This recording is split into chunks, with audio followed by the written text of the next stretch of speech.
It looks like a stun gun slash recorder. How is everybody? Good. Just warn you, we always try to swipe at least one cell phone. Right. Someone will be unlucky. So Howard to my left, and Evan, that's me. So how will the 24 Legacy fit in with the existing with the original 24 series?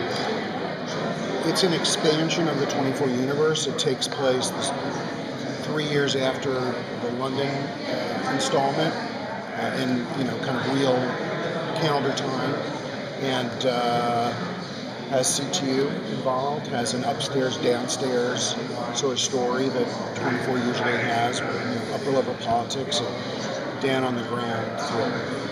I think as the show takes off, it'll be pretty much its own creature. It'll have its own story. It's a separate story. It's starting in a separate new characters. But as it goes, I think you'll see some intersections with the old 24.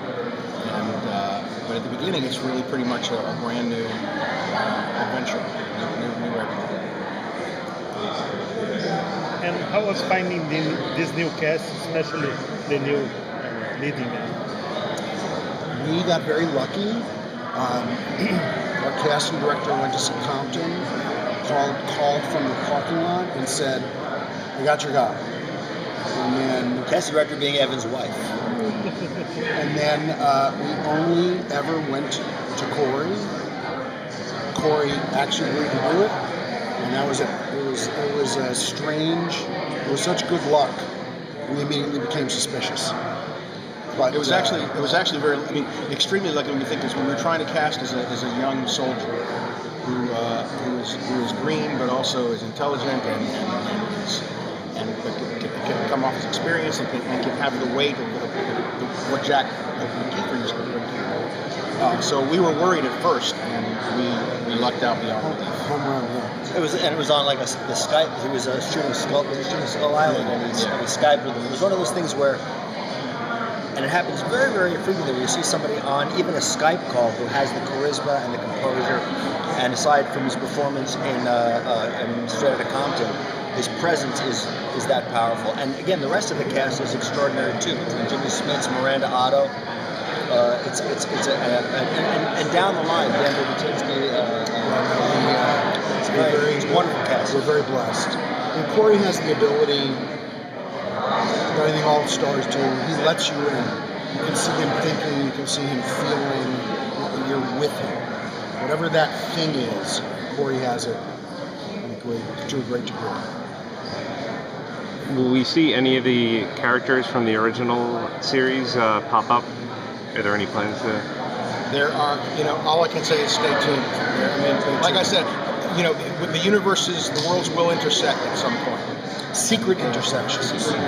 But like I said, we look at this as an expansion of the 24 universe. So, it's not unexpected it wouldn't be unexpected to see other characters that we've seen before come in and out.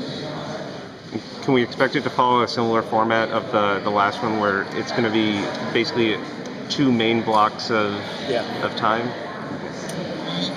We will do a time jump within every minute is real time. Every episode is real time, second to second. At some point within the 12 episodes, we'll do a time jump and catch up to a 24. Pretty much the same format as Live Another Day. Repeating the same kind of idea. In terms of production, are you guys thinking about the second season or continues this story? We have ideas. We just really started working on this season. We're focused on getting this season. We're looking at this as a series. This is not a one-time limited series. This is an ongoing event. What is your overall production schedule for the first season? Are you in the middle of shooting now? No, we're writing right now, okay. And we're going to start shooting around the middle of September and go through around beginning of February. We're right now, all we're doing is writing scripts, trying to get the first few scripts ready for when we start shooting. Can you talk? About the series that is sustained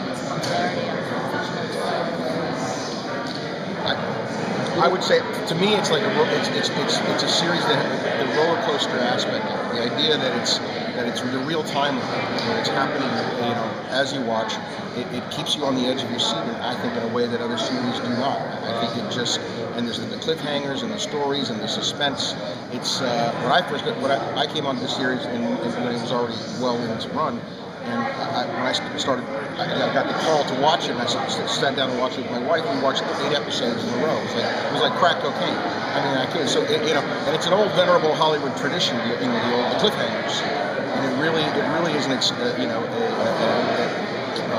a metamorphosis of that old genre. It's still real time still a unique way to tell a story with a unique kind of rhythm and tension and energy, and at the end of the day, it still has to be really good with actors who really deliver, I think the themes too. I'm sorry. I think the themes also are still, unfortunately, still with us. A lot of the stories that really are it's the well that the show keeps drawing from is the world we're living in now, and much the same way 24 kind of had that extra resonance in its first iteration back in 2001. As the Chinese curse goes, may you live in interesting times, and I'm afraid we still do. Can you talk at all about what the main confrontation or event that's... No. Have you guys seen No One's Seen the Pilot yet? No One's Seen the Pilot. Paul H is going to give a little bit away.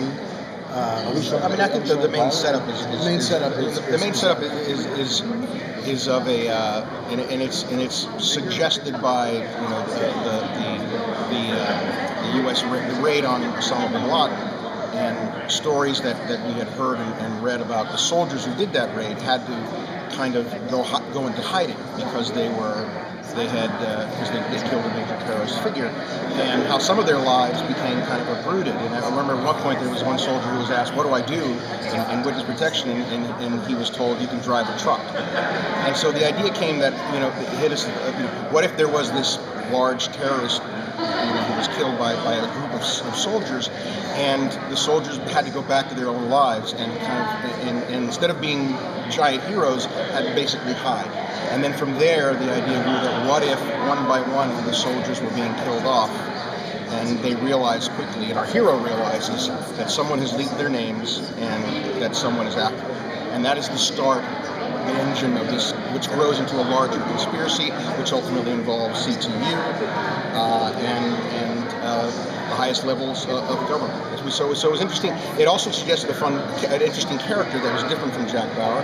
He is a soldier. He is not a master spy, and so he basically has to. And he looks at the world in black and white. Where do I pull the trigger?